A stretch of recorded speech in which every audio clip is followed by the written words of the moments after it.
Shalom Bapak Ibu Saudara-saudari yang saya kasih dalam Tuhan. Pada hari ini kita akan belajar di dalam Pengkhotbah pasal yang ketiga, ayat yang pertama hingga ayat ke-15. Kita akan melihat bagaimana rencana Allah di dalam hidup kita. Di dalam Pengkhotbah pasal 3 ayat yang pertama hingga ayat yang kedua, kita melihat suatu realitas hidup yang Tuhan ajarkan melalui kitab Pengkhotbah ini, bahwa segala sesuatu itu ada masanya. Segala sesuatu itu ada waktunya. Ada hal-hal yang kita tidak bisa atur di dalam hidup ini, ataupun kita tidak bisa memilih di dalam kehidupan ini. Seperti ayat yang kedua, kita bisa dikatakan di dalam Pengkhotbah itu ada waktu untuk lahir, ada waktu untuk menanam, ada waktu untuk mencabut yang ditanam. Ada sebuah siklus kehidupan yang tidak bisa kita tentukan seolah-olah apa yang kita inginkan bisa diwujudkan. Banyak hal di dalam kehidupan ini di luar kendali kita. Kehidupannya seperti sebuah novel, Bapak Ibu sekalian.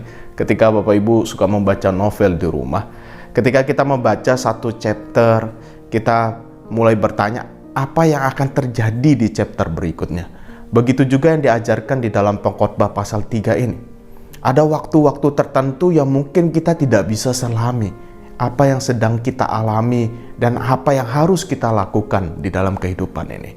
Di dalam Pengkhotbah pasal yang ketiga ini kita diajarkan satu hal, bahwa rancangan Tuhan pada akhirnya nanti adalah rancangan yang indah, seperti yang ditulis di dalam Pengkhotbah pasal yang ketiga ayat ke-11 yang berbunyi, Ia membuat segala sesuatu indah pada waktunya.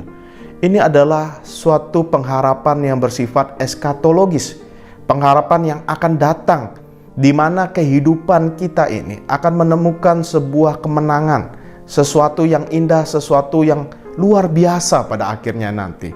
Saya balik aja Bapak Ibu untuk merenungkan ketika kita membaca sebuah novel tadi. Ketika kita membaca hanya satu chapter di dalam novel itu, kita tidak akan bisa melihat suatu keindahan di balik kisah di dalam novel tersebut. Demikian juga kita tidak bisa menilai novel itu buruk atau jeleknya ketika kita hanya membaca satu bagian di dalam chapter novel tersebut. Mari saya ajak Bapak Ibu, kita boleh saat ini merenungkan, melihat hidup kita saat ini di dalam kondisi COVID-19, bahkan kondisi Surabaya yang makin panas hari demi hari. Percayalah satu hal, bahwa apa yang kita alami saat ini, baik kita yang bergumul di dalam masalah ekonomi, sakit, lanjut usia, maupun juga kekeringan rohani pada saat ini, janganlah melihat ini adalah akhir dari segala sesuatu.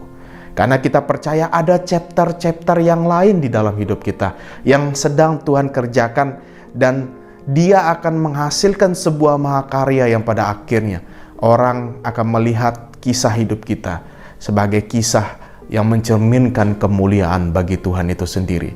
Karena di dalam Pengkhotbah 3 ayat 11 tadi dikatakan segala sesuatu akan indah pada waktunya. Novel kehidupan kita pada akhirnya akan ditutup sebuah kisah yang indah. Percayalah, semangatlah di dalam hidup ini, teruslah berjuang, teruslah berharap kepada Tuhan. Tuhan Yesus memberkati kita sekalian.